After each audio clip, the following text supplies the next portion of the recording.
We have come to the day. Katy Perry has released her newest album, 143. Katy Perry doesn't really need an introduction. One of the best-selling pop artists of the past 15 years. Been responsible for some of the biggest hit songs of the 2010s. Her first 3 albums were loaded with hits. But it probably wasn't up until 2017 where things, I think, started to go downhill. That album was slandered pretty hard by critics. And honestly, I don't even really hate that album all that much. I think it has some of Katy's more ambitious songs on it. It's definitely not perfect. That's kind of where it started, but for me, where things really hit the fan was probably 2020's Smile, her last album. It was just kind of bland and really generic. Even if the songwriting on that album was pretty personal for Katy, the stylistic choices made on that album were pretty rough. 4 years later, we are at her big return album, 143. The singles have been a travesty, to say the least. It started off with Woman's World, which is trying to be a uplifting woman's anthem, but fails miserably with pretty shallow lyrics and the fact that it is also produced by Dr. Luke, which just kind of makes the whole message of the track really mean nothing. Following that was Lifetimes, which was slightly better, but still pretty generic. And then the last single, I'm His, He's Mine with Doechii, who I love, but the absolutely annoying sample and the very tedious vocals couldn't really save that song. Yeah, I'm going into this album with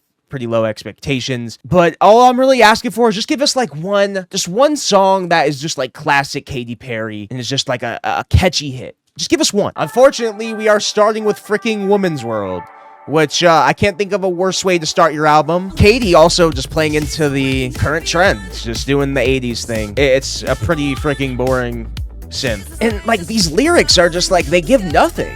They give nothing. They're the most shallow lyrics. I've been thinking this song is generated by AI. The lyrics sound like they could very much be generated by AI. And God, this beat, like it has no life in it. It has nothing. Such a pandering song. You're not wrong. I don't really like using the word pandering, but in this case, it's definitely a bit true. It is definitely a bit true. And it failed miserably though. Like it wasn't even like that one Taylor Swift song from years back. Like this just failed miserably. She tried to say it was satire? Really? Well, it's not really giving that vibe at all. No, that's not satire. I don't believe that for 1 second. I think she probably saw the backlash of the track and just ran with that. God, okay, yeah. Listen, that was the first single. Not a great way to start the album. Very, very weak production. I mean, I've said it in the intro, but Katy brings absolutely nothing to that sound. Dr. Luke, again, on the track, just kind of buries the message, and the lyrics are so shallow, it gives almost no meaning. So, yeah, definitely not a great start. Track 2, Gimme Gimme with 21 Savage. What the hell is this going to sound like? Oh. Did Dr. Luke do Savage, I'm the man of your dream. I'm like Amazon, cause I got what you need. 21. Oh, nice. What the fuck is this beat? I'm sorry. What is the point? Is this beat gonna change, or is this actually gonna be this dog shit for the rest of the song? I don't understand the point of working with Dr. Luke, because not only is he have serious allegations against him from one of your peers, by the way, and on top of that, your beats suck. What is this beat? And what the hell was that? Wait, what? We just skipped past the 21 Savage intro. I'm guessing he's gonna come back. Yeah, what? Kitty, wanna come party all night? That is the hook?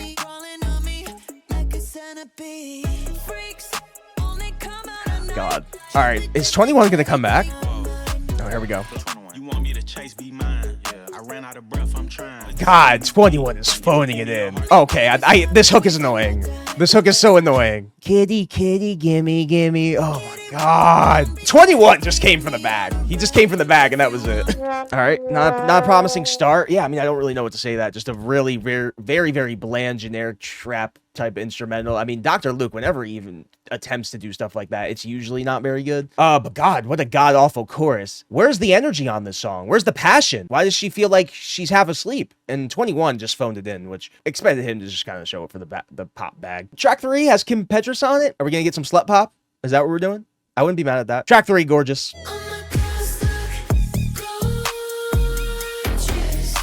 The sample.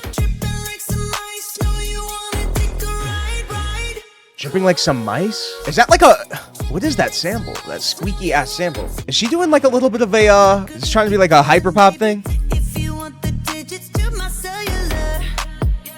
Vocals are kind of rough too. It really just kind of sounds like Katy does not care. I don't really mind those Kim Petras vocals though. Yeah, that beat isn't, that sample, whatever the hell that squeaky sample, that shit is annoying. I'm sorry. Kim Petras rap verse. Was she Travis Scott? Okay, that wasn't necessarily needed. Oh my god. Okay, wow. That's 3 for 3.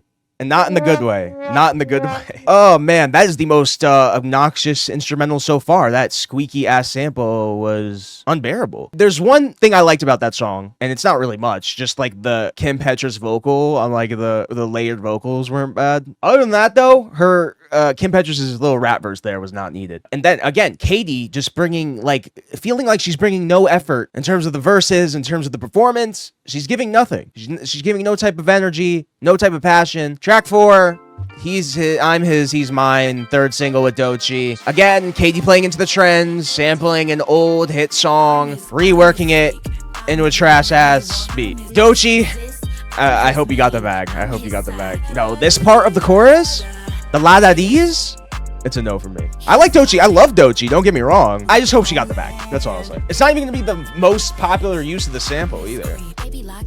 Doechii's verse here is just kind of too short to even do much, unfortunately. This part's good. Yeah, it's just short-lived. This is not a long enough verse to even save the song. Even if I fear even if Doechii were to drop like the best verse of her career there, it still would not even make the song good.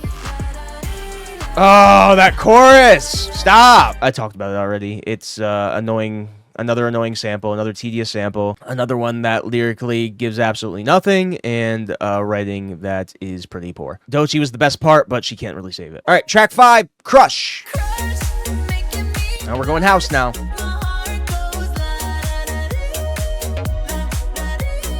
Why? This is not the chorus. Stop. I actually was like, the first 5 seconds of this song, I was kind of like, okay, not the worst instrumental, like a little housey beat, okay. She was coming in, like, not sounding too bad, but then you just give that chorus, okay. What? Like, the verses are, there's nothing. Whoever, like, she needs to fire her writers, I'm sorry. This is a lazy-ass chorus. Sounds like a Trisha Paytas song. Those boom, boom, booms. She's 5 for 5. Worst hook of the album so far. La da da dee. Like, why? People in chat were saying Ava Max. Yeah, kind of. Lyrically, like, God. Track 6 is Lifetime's the second single. I mean, I keep on saying this album is lifeless, but that's kind of just how it feels. It kind of sounds like a neutered down, really good Katy Perry song from the 2010s. I think the one compliment I can give this single is it's probably the best. It doesn't have a terrible chorus, but like the performance is weak. And for like another house pop instrumental on this album, it's not an exciting one. Yeah, and also that's another thing. It sounds very outdated, this song. A David Guetta song from like the early 2010s. It probably would have been a hit in like 2012. You know what's crazy? This is probably the best song so far. I mean, it was the best song so far, I guess. It didn't have an annoying chorus. I can give it that. Musically, it's really, really not up to date there. It's really dated. It just kind of feels like she's struggling to adapt to current times. Track 7, All the Love. I had nothing left. This isn't starting off bad. Similar sounding beat to the last. Sounds dated. I mean, the writing isn't as horrible here. Since you arrived, I'm higher than high. Oh, yeah. I don't understand why she's not, like, given more vocally. Like, where's that firework energy? Like, you're in love.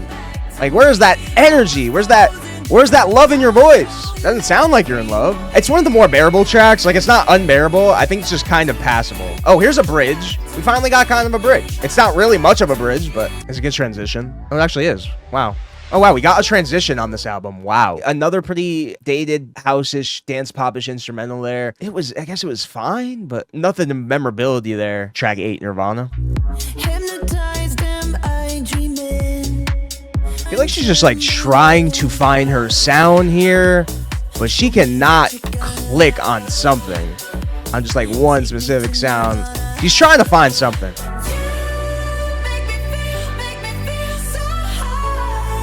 Like, lyrically, like, what are we doing here? Like, okay, I love you so much. You make me feel like I'm high. Like, come on. Take a ride on my rainbow. Take a ride on my rainbow? What? Another song that sounds straight out of 2011, 2012.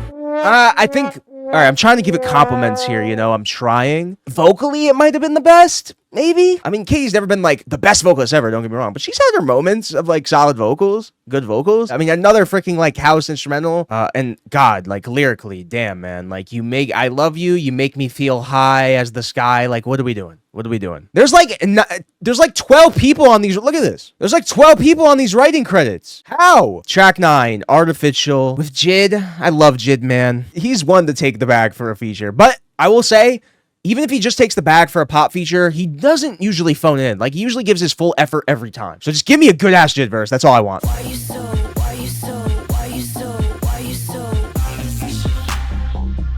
Oh my God, what in the hell? This trying to be futuristic ass instrumental. What the hell is Jid gonna sound like over this? Oh my God, that drop, dude. Oh, Jid.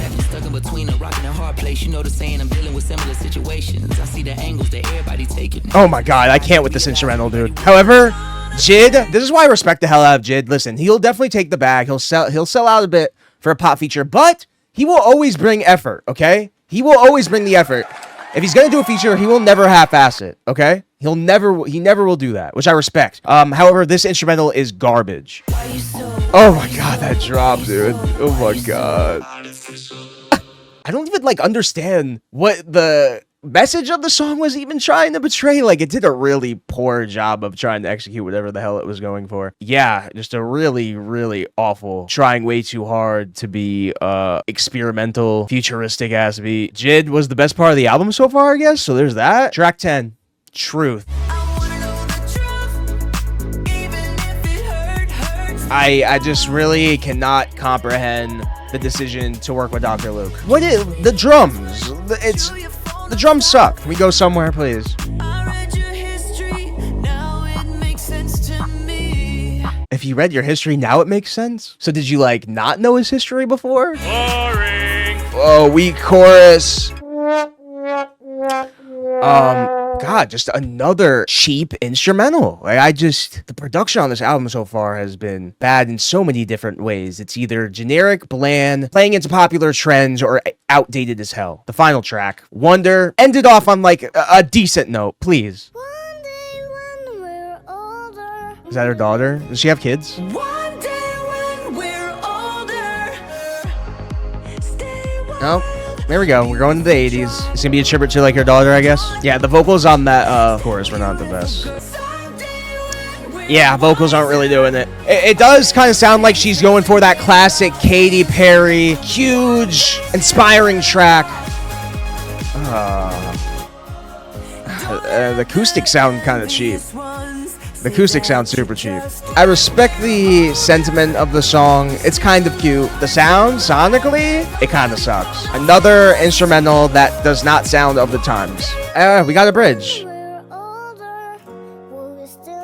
I'm not gonna hate on it. It's a child. It's a literal child. Okay, well, just thoughts on that last track. I mean, the sentiment, I respect. I think it's cute. The vocals on that chorus, but that's the album. Yeah, this was pretty bad. Really wasn't a song on it I enjoyed. The only thing I really enjoyed was the Jid verse. I think this is definitely Katy's worst album. Biggest issues with this album? A few things. A lot of things, actually. Let's start with the production. I just don't understand the reason to work with Dr. Luke. I just don't understand it. It makes you look bad, and his production on this album is awful for the most part. It is terrible. It sounds outdated. It sounds cheap.